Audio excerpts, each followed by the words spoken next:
Les vols de voitures ont toujours existé, mais depuis quelques temps, il y a eu recrudescence. Je suis en compagnie de la sergente Jessica Ouellette, qui est coordonnatrice locale en police communautaire dans la MRC Jacques-Cartier-Portneuf, qui va nous conseiller là, afin d'éviter que notre véhicule soit la cible d'un vol. Bonjour, sergente. Bonjour. Tout d'abord, là, quels conseils pourriez-vous nous donner afin d'éviter là, que notre véhicule devienne la cible des voleurs? En fait, quelques précautions sont suffisantes là, pour décourager les voleurs. Mais tout d'abord, c'est de verrouiller vos portières et fermer vos vitres de votre véhicule. Si c'est possible, vous stationnez dans un endroit bien éclairé et achalandé.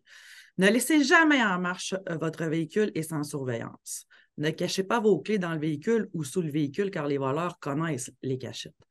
On voit régulièrement des renseignements personnels sur les porte-clés. Cette habitude est à proscrire, car si vous perdez vos clés et vous vous faites voler, une personne mal intentionnée pourra être en possession de vos informations personnelles et l'utiliser contre vous pour vous frauder ou bien vous voler.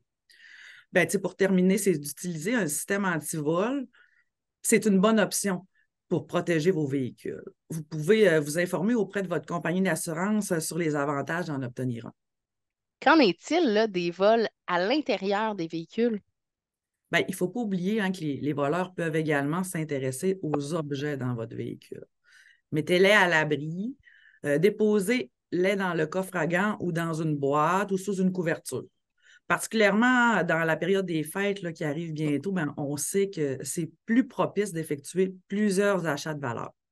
Ne laissez jamais dans votre véhicule vos pièces d'identité, votre permis de conduire, certificat d'immatriculation, attestation d'assurance ou vos cartes de crédit et de débit. Qu'est-ce qu'on doit faire si on est victime d'un vol? Avant de contacter votre service de police local, assurez-vous qu'aucun membre de votre famille ne l'a pris sans vous aviser. Par la suite, vérifiez que votre véhicule n'a pas été remorqué. Est-ce que vous êtes stationné dans un endroit interdit, par contre? Assurez-vous que c'est un endroit que vous l'avez stationné au départ. Quels sont les renseignements là, qu'on doit fournir aux policiers lors de la prise de plainte? Avant que le policier se présente pour vous rencontrer, ce qui est important, c'est l'endroit où était stationné votre véhicule au départ, le numéro d'immatriculation, marque et modèle, numéro de série, l'année et la couleur de celui-ci, ses particularités, les objets de valeur qui s'y trouvaient. Ça serait bien, avant qu'on se déplace, de faire une petite liste détaillée de ce qui se trouvait à l'intérieur. Votre compagnie d'assurance ainsi que le numéro de police. Ce qui a été fait, c'est mettons dans les dernières années, s'il y a eu des ajouts ou des modifications sur le véhicule.